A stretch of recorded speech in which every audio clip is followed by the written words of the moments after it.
अस्सलाम वालेकुम नाज़रीन, आप यूट्यूब चैनल देख रहे हैं। मैं इमरान खान हूँ। साबिक़ वज़ीर-ए-आज़म इमरान खान साहब से कल भी मुलाकात नहीं करवाएगी और रात गए इमरान खान की बहनों को रिहा किया गया पिछली मरतबा की तरह। यानी ये एक अजीब बुज़दिली है कि इमरान खान साहब की बहनें आती हैं अपने भाई को मिलने के लिए, उनसे वादा किया जाता है कि आपको मिलाया जाएगा। अदालत के अहकामात उनके पास होते हैं।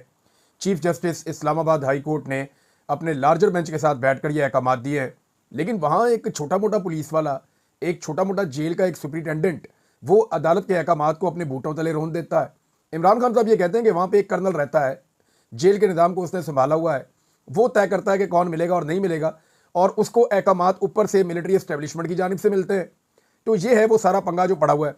अब इमरान खान साहब से उनके लोगों को नहीं मिलवाया जा रहा, उसका रीज़न ये है कि प्रेशर को मैक्सिमाइज़ किया जाए। और ये सारा कुछ इनिशिएट कहाँ से होता है? ये मिलिट्री एस्टेब्लिशमेंट की पॉलिसी है। सियासतदान कभी भी इस लेवल पे जा नहीं सकता। मरियम नवाज़ के बारे में आप ये कह सकते हैं कि उनका एक दिमागी मसला भी है और वो इस ख़ानदान में है, प्रॉब्लम इनका रहता है इन चीज़ों का। तो मरियम नवाज़ का ये है कि वो बदला लेने में, मुकदमात करने में, ब्रूटल बनने में, लोगों को परेशान करने में। नवाज शरीफ भी यही करता रहा पहले माजी में, लोगों से बदला लेना, लोगों की तौहीन करना, लोगों के साथ बदतमीज़ी करना, उनके ऊपर अटैक करवाना, उनके ऊपर मुकदमात करवाना, उन्हें गिरफ्तार करवाना। ये इनका ख़ानदानी मशगला है। शहबाज शरीफ तो पुलिस मुकाबले भी करवाते रहे और बहुत सारे पुलिस मुकाबले इन्होंने करवाए, जाली पुलिस मुकाबले, जिसके ऊपर बाद में इंक्वायरियाँ भी होती रहीं, लोगों ने आकर गवाहियाँ भी दी कि जनाब शहबाज शरीफ ने हमारे से जाली पुलिस मुकाबले करवाए। तो ये इनका ब्रूटैलिटी का एक रिकॉर्ड है। लेकिन सियासतदान फिर भी ये कहता है कि कल को मैं भी पकड़ा जाऊँगा तो क्या मेरे साथ भी ये सलूक होगा? तो वो ये सारा कुछ करने से थोड़ा डरता है, क्योंकि इससे उसकी मकबूलियत को भी चोट लगती है। अब ये मिलिट्री एस्टेब्लिशमेंट है, क्योंकि इलेक्शन तो लड़ना नहीं है, उन्होंने तो इलेक्शन मैनेज करना होता है, तो वो ये चीज़ें करते हैं। इमरान खान साहब के खिलाफ आजकल आपको पता है कि बहुत पॉलिसी एस्टेब्लिशमेंट की है। आर्मी चीफ जब भी बोलते हैं वो इमरान खान को नाम तो नहीं लेते, लेकिन एक्चुअली उनकी तकरीर इमरान खान को या पाकिस्तान तहरीक इंसाफ को या पाकिस्तान तहरीक इंसाफ की हमायत करने वाले सोशल मीडिया एक्टिविस्ट को, वो उन सबको निशाना बनाते हैं। हालांकि सारे सोशल मीडिया एक्टिविस्ट एक जैसे नहीं हैं। बहुत सारे लोग, ज़्यादा लोग बड़ी लॉजिकल बात करते हैं।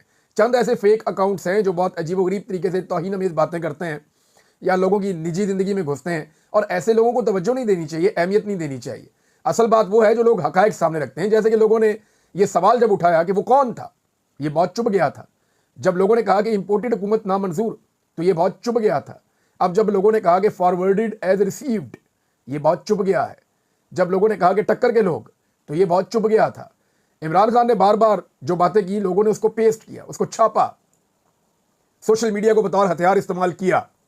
तो अब सोशल मीडिया को शिकस्त दे नहीं पा रहे, और सोशल मीडिया को शिकस्त दिए बगैर ये अब मैदान पे कभी भी नहीं जीत पाएंगे। ये तो अब पढ़ी लिखी बात है। इमरान खान साहब की बहनों को जनाब गिरफ्तार किया गया। देखें, वो मिलने के लिए आई और वो अपने भाई को मिलने के लिए आई थी। इससे पहले भी वो अपने भाई को मिलने के लिए आ चुकी हैं। 1 महीना हो गया और बहनों को भाई से मिलने नहीं दिया जा रहा। और एक जो मुलाकात करवाई गई है उसमें जो खबरें बाहर आई हैं, उसके बाद एस्टेब्लिशमेंट फिर डर गई है कि जनाब इमरान खान को जब मिलवाते हैं उनके लोगों से, वो अंदर से बैठ के कहते हैं कोई डील नहीं है। पहले कुछ ऐसे लोगों को मिलवाया गया जिन्होंने बाहर आकर कहा कि वो डील की तैयारी कर रहे हैं। डील तो नहीं, उन्होंने कहा जी मुज़ाकरात करने जा रहे हैं, और इमरान खान ने हमें मैंडेट दे दिया है। अली अमीन गंडापुर ने पॉजिटिव बातें की, कुछ बातें बड़ी पॉजिटिव, बल्कि बड़े नेक्स्ट लेवल की पॉजिटिव बातें जो हैं तो टॉक शो भी कर डाले। आज़म सवाती साहब ने की, दीगर लोगों ने भी की। तो इन सब ने ये साबित करने की कोशिश की कि इमरान खान साहब कहीं कोई मुज़ाकरात के लिए दुबले होते जा रहे हैं। लेकिन इमरान खान साहब ने कहा मैंने तो किसी को कहा ही नहीं और मैंने किसी की ड्यूटी नहीं लगाई। अब जब वो सारी चीज़ें बाहर आई तो पाकिस्तान तहरीक इंसाफ का बयानिया एक दफ़ा फिर खड़ा हो गया, और वो तगड़ा होकर खड़ा हो गया। तो उसके बाद जो है वो एस्टेब्लिशमेंट ने फिर से वही रविश इख्तियार कर लिए। इमरान खान साहब की बहनों को वहाँ से बजाय इसके कि उनको मिलाते, वो वहाँ धरना देकर बैठ गई। वहाँ पे पुलिस आ गई, पुलिस ने उनको गिरफ्तार कर लिया। तीनों बहनों को गिरफ्तार किया। तहरीक इंसाफ के कुछ रहनुमा साथ थे, जिनमें उमर अयूब साहब थे, साहबजादा हामिद रजा। पिछली मरतबा की तरह इस दफ़ा भी इमरान खान की बहनों के साथ जुड़कर खड़े रहे वो। अब वो भी गिरफ्तार हो गए। कुछ 7 के करीब लोगों को इन्होंने गिरफ्तार किया और प्रिजन वैन के अंदर इनको फिराते रहे, और फिर रात को ले जाके इनको उसी तरह इन्होंने एक वीराने के अंदर चक्री के पास छोड़ दिया। अंदाज़ा करें आप। अब इमरान खान की बहन अलीमा खान ने कहा कि हमें अपना मजाक उड़ाने की फिक्र नहीं है, बल्कि अदालतों की तौहीन हो रही है। इस बात पर जजेस को नोटिस लेना चाहिए। रावलपिंडी मोटरवे पर रिहाई के बाद, यानी कोई भी गैरतमंद अदालत होगी तो वो कहेगी ये क्या बकवास है भाई, अदालत के ऑर्डर को ना मानना ही तो अदालत की तौहीन होती है। जज के लिए सबसे बड़ी तौहीन उसकी ज़ात के ऊपर ये होती है कि जज का हुक्म ही ना माना जाए। कभी हम तो ये जानते ही नहीं है, दे ही जाओ हुक्म, हम मानते ही नहीं। जैसा कि सुप्रीम कोर्ट ऑफ पाकिस्तान के फुल कोर्ट ने अब जो सारे जजेस ने बैठ के फैसला दिया कि मखसूस नशिस्तें पाकिस्तान तहरीक इंसाफ को दे दी जाए, आज तक वो फैसला माना ही नहीं गया। यानी सुप्रीम कोर्ट को ये क्लियर पैगाम दिया गया कि नहीं मानते, जाओ जो करना कर लो। तो इसी तरह अब ये इस्लामाबाद हाई कोर्ट है, ये एक सुपरिटेंडेंट है, ये बात ही नहीं मानता, ये कहता है जी मैं नहीं मिलवाता। अब इस पर इमरान खान की बहन ने कहा, हलीमा खान साहिबा ने, कि ये दूसरी मरतबा ऐसा कर रहे हैं, हमें अडियाला से उठाते हैं और मोटरवे पर छोड़ देते हैं। उन्होंने कहा कि हमने कोई कानून नहीं तोड़ा, पिछली बार एक होटल में बैठे थे, आज एक बिल्डिंग में बैठे थे, पुलिस हमारे पीछे आई है, पहले हमें एक रेस्टोरेंट में बैठा दिया और अब मोटरवे पे छोड़ दिया। उनका कहना था कि हम 3 बहनें घर से आई और दोनों अपोजिशन लीडर्स को भी हमारे साथ उठाया गया, मलक अहमद बच्चर साहब जो हैं उनको भी साथ उठाया गया था।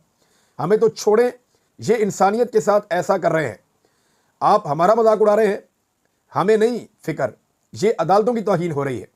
हलीमा खान ने कहा कि जजेस को फिक्र करनी चाहिए कि उनका तमाशा बनाया जा रहा है, क्योंकि रोज़ तौहीन अदालत होती है। सुप्रीम कोर्ट के चीफ जस्टिस का पैगाम जाता है, जेल इंतजामिया उसको कुछ नहीं समझती।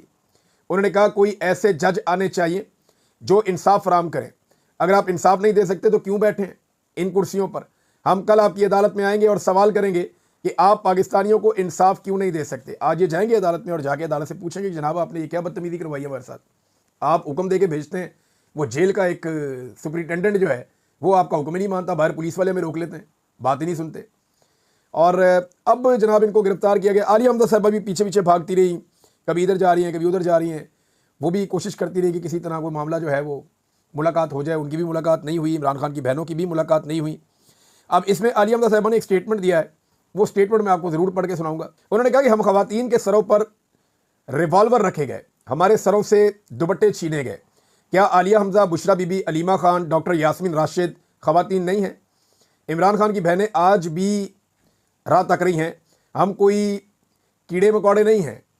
अच्छा, अब ज़रा फ़र्ज़ करें एक लम्हे के लिए कि आसिफ अली जरदारी जेल में है या कैद में है और उसकी बेटी आती है उसको मिलने के लिए, या उसकी बहन आती है उसको मिलने के लिए, और उसको वहाँ से पुलिस उठाती है और उठा के दूर कहीं वीराने में छोड़ आती है। तो इस मुल्क में सारी इंसानी हकूक़ की तंजीमें क्या करेंगी? सारे सहाफ़ी क्या करेंगे? ये चीख चीख के अपने गले फाड़ देंगे, ये नाच नाच के घुंघरू तोड़ देंगे। जितनी खवातीन सहाफ़ी है वो अपने गिरेबान फाड़ के चीखना शुरू कर देंगी। हर कोई जो है गिरेबान फाड़ने से मतलब ये नहीं है कि प्रैक्टिकली अपने गले फाड़ना शुरू कर देंगी और ऊंची ऊंची चिल्लाना शुरू कर देंगी। औरत कार्ड जो है वो हर तरफ से निकल आएगा, पूरे मुल्क में एक भौचाल आ जाएगा और इसे इंसानी हकूक़ की सबसे बड़ी खिलाफवर्जी करार दिया जाएगा। फ़र्ज़ करें कि नवाज शरीफ जेल में है और नवाज शरीफ जेल में है और वहाँ से इस तरह किया जाता है नवाज शरीफ की बहनों के साथ या रिश्तेदारों के साथ जिनका सियासत से कोई ताल्लुक भी नहीं है, जिन्होंने कोई लुटमार भी नहीं की, जिनके ऊपर कोई केस भी नहीं है। नवाज शरीफ की बहनें आती हैं या रिश्तेदार आते हैं, उनके साथ ये किया जाता है, तो पाकिस्तान में कितना वावेला होगा, सोचें ज़रा इसके बारे में आप।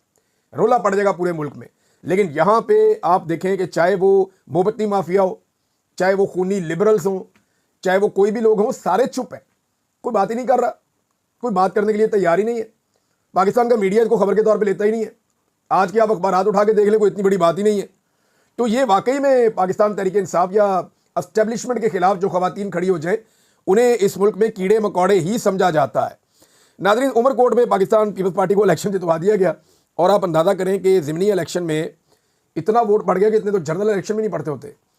1,62,000 वोट ले लिया जनाब जीतने वाली उम्मीदवार ने, और जो हारने वाले उम्मीदवार हैं उन्होंने 81,000 से ज़्यादा वोट ले लिया। और लोगों ने बड़ा एहतजाज किया, बड़ी कोशिश की कि वो अपनी सीट जो है हकदार को दिलवा दें। लेकिन आपको पता है जब बैलेट बक्से भर भर के आए, जब पहले से ही थैले भरे हुए हों, तो फिर आप जो मर्जी कर लें, गिनती में नतीजा वही आता है जो एस्टेब्लिशमेंट या इलेक्शन कमीशन का अमला या वहाँ के जो लोग होते हैं वो जो चाहते हैं वो उसी तरह का रिज़ल्ट ले लेते हैं। ऐसा ही रिज़ल्ट जो है वो आप सबको याद होगा, वो आया था 8 फरवरी 2024 के इलेक्शन के बाद। अब इसी तरह के रिज़ल्ट आते हैं। जब तक ये निज़ाम चलाया जाएगा तब तक हम ऐसे ही नताइज देखते रहेंगे। नाज़रीन, आर्मी चीफ की जो तकरीर वाला मामला है ना, वो थम नहीं रहा। मुझे नहीं लगता कि ये कोई अच्छा आइडिया है कि आर्मी चीफ को प्रेजेंट किया जाए लोगों के सामने और उन्हें कहा जाए कि आप तकरीर करें, क्योंकि फ़न तकरीर में वो बिल्कुल मुतासर कुन नहीं है। आर्मी चीफ बातचीत करने में, तकरीर करने में, जब तक वो नई बात कर रहे थे, मंजर पे मौजूद नहीं थे, सामने मौजूद नहीं थे, तो तब तक उनकी ये खामी का किसी को पता नहीं था।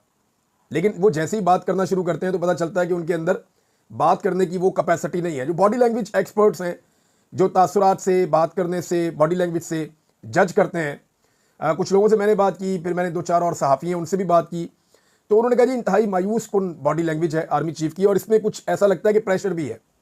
यानी वो एक मसनूईपन नज़र आता है कि एकदम वो ऊपर ले जाते हैं पिच को, एकदम नीचे ले आते हैं। उनकी आंखों की हरकत, उनके ज़बान से होने वाले अल्फाज की अदायगी के साथ और ये मैं इसलिए कह रहा हूं कि अगर उन्होंने तकरीर करनी है तो वो प्रैक्टिस करें, अगर उन्होंने तकरीर करनी है तो वो उसके ऊपर, क्योंकि पाकिस्तान का आर्मी चीफ है, ये इमेज फिर आर्मी की तरफ से जाता है ना पूरी दुनिया में। ये ऐसा नहीं है कि एक पॉलिटिकल वर्कर हो तो मैं कहूँ ठीक है जी पॉलिटिकल पार्टी का बंदा है, जो मर्जी करी जाए। कई लोग अच्छी तकरीर करते हैं, कई बुरी करते हैं, तो वो उनकी मर्जी है, उनको पॉलिटिकली फ़ायदा या नुकसान हो जाता है उसका। लेकिन आर्मी चीफ की तकरीर और उनकी उसमें बॉडी लैंग्वेज वो बड़ी मायूस कुन है, बड़ी वो पथेटिक। एक शख्स ने तो मुझे यहाँ तक कहा कि जी इमरान साहब ये पथेटिक है। मैंने कहा जी क्यों? मुझे, अब मैं नाम उनका नहीं ले सकता, बेचारे पाकिस्तान में। उन्होंने कहा इमरान साहब इनकी बॉडी लैंग्वेज में ना चीज़ें एक दूसरे के साथ आपस में मैच नहीं हो रही, यानी हाथों की हरकत कुछ और कर रही है, आंखें कुछ और कर रही हैं, ज़बान से जो अल्फाज की अदायगी है उसमें उतार चढ़ाव जो है वो नेचुरल नहीं है, और जो अल्फाज की अदायगी है वो भी नेचुरल नहीं है, और सामने से जो क्राउड का रिएक्शन है वो भी नेचुरल नहीं है। यानी ऐसा लगता है कि तय करके चीज़ें की गई हैं, लेकिन अच्छी तरह से इसको एक्ट नहीं किया जा सका अनफॉर्चुनेटली। और एक दबाव भी ऐसा लगता है कि कोई दबाव है। देखें, अब ये बैरूनी दबाव है, देखें अमेरिका की जानिब से तो दबाव इन्होंने काफ़ी कंट्रोल किया है मादनियात का झांसा देकर। अब पता नहीं अमेरिका को कितनी मादनियात देंगे, कैसे देंगे। खैबर पख्तूनख्वा में तो अभी तक बिल पास नहीं हो रहा जब तक इमरान खान साहब इजाज़त नहीं देंगे, और अगर मादनियात निकालनी हो तो बाद वक़्त बिल पास करवाने की भी ज़रूरत नहीं होती, जिसकी लाठी उसकी भैंस। लेकिन फिर मामला खुलेगा और मामला फिर किसी और तरफ जाएगा, और कल को जो है ये मुकदमात बनेंगे। अब ये कुछ लोग कहते हैं कि एक दबाव ये भी है कि अपने आप को प्रेजेंट करना बतौर एक लीडर, यानी एक बहुत बड़ी फौज है, एक बहुत बड़ी फोर्स है। अब जब तक आर्मी चीफ नहीं बोले थे तो इनका ना हमारे दिमाग के अंदर एक इमेज था कि शायद ये बहुत करख्त आदमी है, बड़े ज़बरदस्त तरीके से बोलता होगा, बड़ा ज़बरदस्त उतार चढ़ाव होगा, बड़े ज़बरदस्त ऑपरेटर, ये दिमाग में चल रहा होता है ना आदमी को देख के ऐसे ही, क्योंकि खाली फोटो में नज़र आ रही होती थी। अब जब बोले तो आइडिया हो कि नहीं, जो एक इमेज बिल्डिंग की गई थी ये उस तरह नहीं है आर्मी चीफ। लेकिन जो भी जिसका भी ये आइडिया है, उसका आइडिया पाकिस्तान तहरीक इंसाफ को, या जो इस वक्त आर्मी चीफ के खिलाफ जो लोग बात करते हैं, क्योंकि आर्मी चीफ की पॉलिसीज उन्हें सूट नहीं कर रही उन लोगों को, और जो पॉलिसी है पाकिस्तान की मिलिट्री एस्टेब्लिशमेंट की वो एंटी इमरान खान या एंटी पाकिस्तान तहरीक इंसाफ है। इमरान खान के नाम के ऊपर बार बार वो खुद भी कहते हैं कि क्रॉस लगाया गया है, वो मिलिट्री एस्टेब्लिशमेंट ही लगाती है। पहले बाजवा साहब लगाते थे, उनसे पहले जो है राहिल शरीफ साहब लगाते थे, उनसे पहले जो है वो जनरल अशफाक परवेज़ कियानी साहब लगाते थे, उनसे पहले जनरल मुशर्रफ साहब लगाते थे। सारे सियासतदान इतने ही फिर रहे हैं, आर्मी चीफ पता नहीं किधर गए सारे के सारे। तो ये आने वाले वक्त में ये वाले आर्मी चीफ भी चले जाएंगे। लेकिन इनकी एक बात के ऊपर जो ना बड़ा रोला पड़ गया है, आर्मी चीफ ने जिस तरीके से मुखातिब किया बलूचिस्तान के अंदर जो एलिमेंट्स हैं उनको, और उन्होंने ये क्लेम किया कि ये 1500 लोग हैं और हम ये कर देंगे, बलूचिस्तान हमारे माथे का झूमर है, बड़े जज्बाती अंदाज में उन्होंने बात की। लेकिन इसके ऊपर बलूचिस्तान में से रद्द-ए-अमल आ रहा है। मौलाना हदायतुर रहमान साहब हैं, दीगर कुछ और लोग हैं, वो ये कहते हैं ये 1500 बंदा नहीं है, पूरा बलूचिस्तान ही आज आपसे नाराज़ है। लोगों के साथ बहुत जुल्म हो रहा है बलूचिस्तान में, जबरी गुमशुदगियाँ एक बड़ा संजीदा मामला बन चुका है। लोगों की शिकवे और शिकायतें इतने बढ़ गए हैं कि अब लोगों की हमदर्दियाँ नहीं रहीं, बल्कि लोगों के शिकवे और शिकायतें हैं। और ये ऐसा नहीं है कि 1500 लोग नाराज़ हैं, ये सारा बलूचिस्तान ही नाराज़ है, ये क्लेम किया गया मौलाना साहब की जानिब से भी। और एक और चीज़ भी है ना, देखें आर्मी चीफ ने कहा जी कि ये थोड़े बहुत लोग हैं, बहुत ही, यानी उन्होंने कहा लिटिल बिट, थोड़ा बहुत सा ये है दहशतगर्दी का ये एलिमेंट है। तो अगर ये थोड़ी बहुत दहशतगर्दी है तो इसने पाकिस्तान को ला के पूरी दुनिया में जो फहरिस्त है दहशतगर्दी से मुतासरा ममालिक की, उसमें दूसरे नंबर पे खड़ा कर दिया। तो अगर आर्मी चीफ साहब ये थोड़ा बहुत है तो इसने पाकिस्तान को दूसरे नंबर पे पहुंचा दिया है दहशतगर्दी से मुतासरा ममालिक की फहरिस्त में। तो अगर ये पूरा हो जाए या थोड़ा बहुत और बढ़ जाए तो पाकिस्तान तो फिर रहने के काबिल ही नहीं रहेगा। पहले ही बलूचिस्तान के अंदर, अगर बलूचिस्तान में थोड़े बहुत लोग हैं तो कोई भी वफाकी वजीर जो है उसको बोले बगैर सिक्योरिटी के वहाँ ट्रैवल करे। वहाँ पे तो जो सिक्योरिटी फोर्सेज हैं वो बगैर सिक्योरिटी के ट्रैवल नहीं कर पा रही बलूचिस्तान में। ये एक बहुत बड़ा इशू है। जब बांग्लादेश हमसे दो टुकड़े हो रहा था तब की मिलिट्री एस्टेब्लिशमेंट गलत असेसमेंट करती रही, गलत बयान जारी करती रही। जनरल याया के बारे में लोग सोशल मीडिया पे बार बार ये वायरल कर रहे हैं कि वो 1-2 दिन पहले तक यही स्टेटमेंट्स दे रहे थे, कुछ नहीं होता, ये कर देंगे, वो कर देंगे, मुट्ठी भर शरपसंद थोड़े से लोग, और हमारा मुल्क ही टूट गया। अब क्या दोबारा हम वैसी गलती तो नहीं कर रहे? क्योंकि मौलाना हदायतुर रहमान साहब कह रहे हैं कि ये थोड़े बहुत लोग नहीं है, फजलुर रहमान साहब कह रहे हैं कि जनाब ये तो अगर वो आज़ादी का ऐलान कर दें तो वो कर सकते हैं और अक़वाम मुत्तहिदा उनको सपोर्ट कर देगा। 8 इजला ऐसे बताए जाते हैं अपोजिशन जमातों की जानिब से जहाँ पे गवर्नमेंट की रिटी नहीं है। कोयटा को उन्होंने किला बना लिया कि इसके अंदर दाखिल कोई ना हो, और बाहर जो है वो कोयटा से खुद निकल नहीं सकते। ये हुकूमत की वहाँ पे सिचुएशन है। अब, और ये मैं नहीं कह रहा, ये मकामी ज़राए बार बार ये बातें कहते हैं। गुलजादी बलोच साहिबा ने एक जो है वो एक ट्वीट के अंदर उनका एक लेटर आया है, जेल से बलूचिस्तान की इंसानी हकूक़ की रहनुमा गुलजादी बलोच का एक झंझोड़ देने वाला पैगाम आया है। रज़ी ताहिर साहब ने इसको पोस्ट किया है, वहीं से मैं पढ़ के आपको सुना देता हूँ। बलोच ख़वातीन महज हादसाती तौर पर इस जद्दोजहद का हिस्सा नहीं बनी, बल्कि वो शऊरी बुनियादों पर अपनी बका और कौम के मसाइल की जद्दोजहद का एक मजबूत हिस्सा है। लिहाजा धमकियाँ, जबरी गुमशुदगियाँ, मारो फेंको की पॉलिसी इन ख़वातीन को नहीं रोक सकती। अगर जबर से लोग खामोश किए जा सकते तो 2006 के बाद एक मासूम बच्ची मारंग ना बनती। अगर जबरी गुमशुदगी मसाइल का हल होती तो समी बलोच के बारे में शायद बात कर रही हैं, वो वक्त यजीद के लिए ललकार ना बनती। अगर तशद्दुद से नज़रियात पर काबू पाया जा सकता तो राशिद हुसैन की माँ बस खातून और जाकिर मजीद की माँ राज बीबी पहचान ना बनती। अगर बंदूक के जोर पर जहनों को कब्जा किया जा सकता तो गुलजादी आज तुम्हारे सामने हाथ पांव बंधने के बावजूद भी तुम्हारा मुकाबला नहीं कर रही होती, पर तुमने मुसलसल 4 घंटों तक तशद्दुद किया। ऐसी हज़ारों कहानियां हैं जो अपने लापता मसक शुदा प्यारों के बाद जान हथेली पर रखकर रियासती जबर के आगे मुजामत की अलामत है। वो कहती ख़वातीन इसलिए बाहर आई हैं कि हमारे लोगों के साथ बहुत जुल्म और जबर हुआ है। हम हादसाती तौर पे नहीं आए, बल्कि हम मनसूबाबंदी के तहत इस बुनियाद पे बाहर आए हैं कि अब हमारे पास रास्ता कोई नहीं है। तो ये बलोच ख़वातीन की कहानी है और ये एक गुलजादी बलोच का एक पैगाम है जो इस वक्त कैद में है। नाज़रीन, पेट्रोल के ऊपर हुकूमत पाकिस्तान कितना इजाफी पैसा वसूल कर रही है, इसके आदाद शुमार है, ये मैं आपके साथ शेयर करता हूँ। और हैरान कुन चीज़ें हैं कि हुकूमत कैसे लुटमार कर रही है। आलमी मंडी में कीमतें गिरने के बावजूद मसनूआत सस्ती ना करने से हुकूमत को जो लेवी की मद में 100 अरब रुपए माहाना की इजाफी आमदन हो रही है, यानी वो आवाम की जेब से 100 अरब रुपया माहाना इजाफी निकाल के अपनी जेब में डाल रहे हैं, हुकूमत अपने पास लेकर जा रही है। अब आवाम को जो 168 रुपये फ़ी लीटर वाला पेट्रोल है, जो अगर बहुत भी आप महंगा करें तो 168 का मिलना चाहिए, वो आज भी 255 रुपये में आवाम खरीदने में मजबूर है। हालांकि आलमी मंडी में पेट्रोल की कीमतें लगातार कम होती होती रिकॉर्ड कम हो गई है। इस वक्त $64 फी बैरल पे आ गई है। इमरान खान साहब के दौर में $120 फी बैरल के आसपास थी, अब आधी कीमत पे मिल रहा है और ये दुगनी कीमत पे बेच रहे हैं। यहाँ से आप अंदाज़ा कीजिए। नाज़रीन, किसान का बेड़ा गर्क कर दिया मौजूदा हुकूमत ने, बुरी तरह तबाह किया है। एक तरफ SIFC का ग्रीन पाकिस्तान है, जहाँ नहरें निकाली जा रही हैं, सहूलियात दी जा रही हैं ताकि पैसा बने।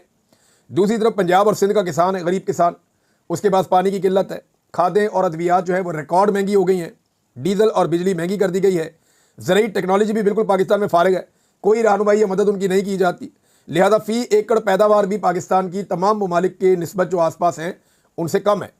अब जो है किसान फ़ी एकड़ नुकसान उठा रहा है, यानी किसान का भारी नुकसान हो रहा है अगर वो अपनी गंदम को मार्केट में बेचता है उस रेट पर जो रेट मरियम नवाज और शहबाज शरीफ साहब दे रहे हैं, और ये खुद खरीद भी नहीं रहे। कपास पाकिस्तान के अंदर रिकॉर्ड कम पैदा हुई है, गन्ने का किसान जो है वो इस सीजन में इन्होंने रोल के रख दिया है। इन सारी चीज़ों को आप कलेक्ट करें तो ओवरऑल पाकिस्तान का जो किसान है, ख़ुसूसन पंजाब का और सिंध का, उसको बर्बाद किया पाकिस्तान की हुकूमत ने। अब सिंध की हुकूमत तो ये कहती है जी हमारा तो हुकूमत में हिस्सा ही कोई नहीं, वो कुछ ना कुछ करके अपना कोशिश करेंगे किसान को मनाने की, लेकिन पंजाब का किसान अब नहीं मानेगा। किसान कभी भी अब शरीफ खानदान को वोट नहीं देगा। पहले किसान पीपल्स पार्टी को वोट देता था, बीच में कुछ अरसा शरीफ खानदान को वोट दिया, लेकिन फिर जब उन्हें दोबारा आइडिया हो गया कि ये सिर्फ ताजिर हैं, ये सौदेबाजी करते हैं, ये किसान के कभी भी वफादार नहीं हो सकते, तो किसान ने इन्हें वोट देना बंद कर दिया और पाकिस्तान तहरीक इंसाफ को वोट दिया। अब इस मरतबा तो किसान ने वोट ही तहरीक इंसाफ को दिया सारा का सारा, और अगले इलेक्शन में तो ये हुकूमत भूल जाए जो मरियम नवाज ने किसान के साथ कर दिया है। एक तरफ किसान तबाह हो रहा है, दूसरी तरफ ये पंजाब में मेले लगा रही है, ये अपने इंजॉयमेंट कर रहे हैं।